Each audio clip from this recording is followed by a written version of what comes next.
macronutrients, commonly called macros, are fats, proteins, and carbohydrates in food. They provide energy measured as calories, and it's no secret that the amount of calories we consume determines our body weight. Calories count. So count your calories if you want to maintain a healthy weight lifelong.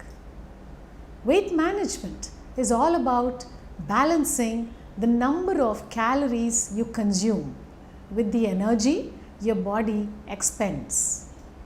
In nutritional terms, a calorie is a unit of energy supplied by food.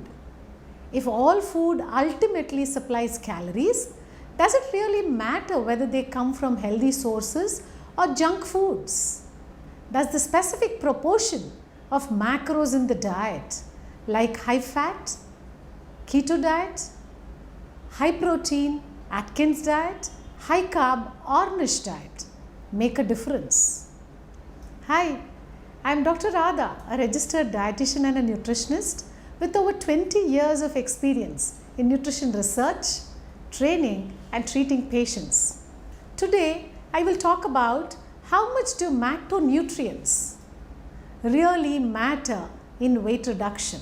Let's first discuss on the role of fats. Eat less fats has always been the mantra preached for weight loss. However, the link between fat intake and body weight has not always borne out by research.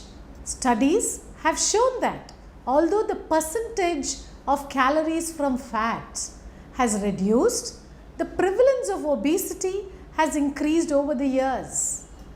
In fact, a study conducted by Sachs et al.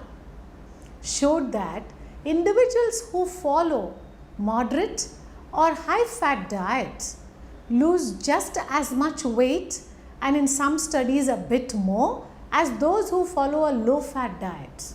Low fat diets are often high in carbohydrate, especially from processed sources such as refined flour, polished rice, and diets high in such high glycemic index foods increase the risk of weight gain, diabetes and heart disease. Additionally, more than the quantity of fat, the quality or the type of fat is also important.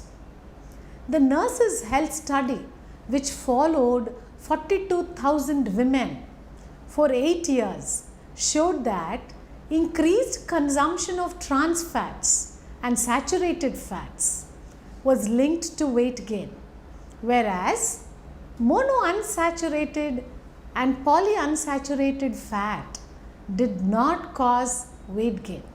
It is now clear that increased consumption of trans fats in the form of vanaspati to prepare foods like bakery products, puffs, samosas and biryani has a direct link to the obesity epidemic across all age groups, gender, rural and urban populations in India. Next, it's about role of protein in our diets. High protein diets like the Duncan diet, Paleo diet, Atkins diet, South Beach diet or the VRK diet, popular in India, have shown an advantage for weight loss, but only in short-term trials. These diets are not nutritionally balanced and deficiencies are possible on every restrictive plans. In long-term studies, protein diets performed equally well as the other types of diets. High protein diets generally are low in carbohydrate and high in saturated fat, and so the benefits of low carb can be lost by high saturated fat content. There are a few reasons why eating a high percentage of calories from protein may help weight control. People tend to feel fuller on fewer calories after eating protein than they do after eating carbohydrate or fat. Proteins have a greater thermic effects.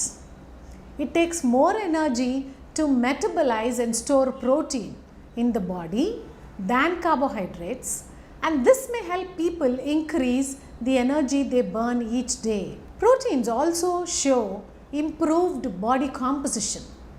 Proteins help maintain lean muscle during weight loss, which in turn can help to increase the expenditure side of energy balance equation. High protein, low carbohydrate diets do help in weight loss and reduce the risk of metabolic diseases. But some high protein foods are healthier than others.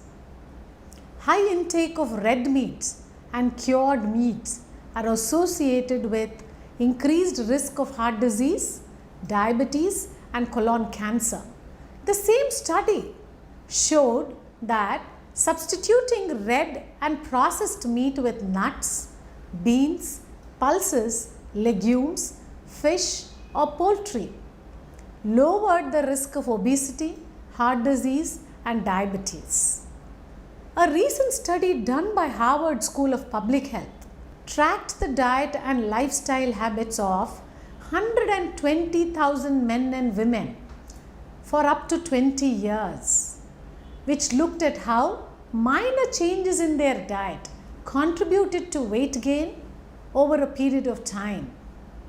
Individuals who ate more red and processed meat over the course of the study gained half a kg extra for every 4 years.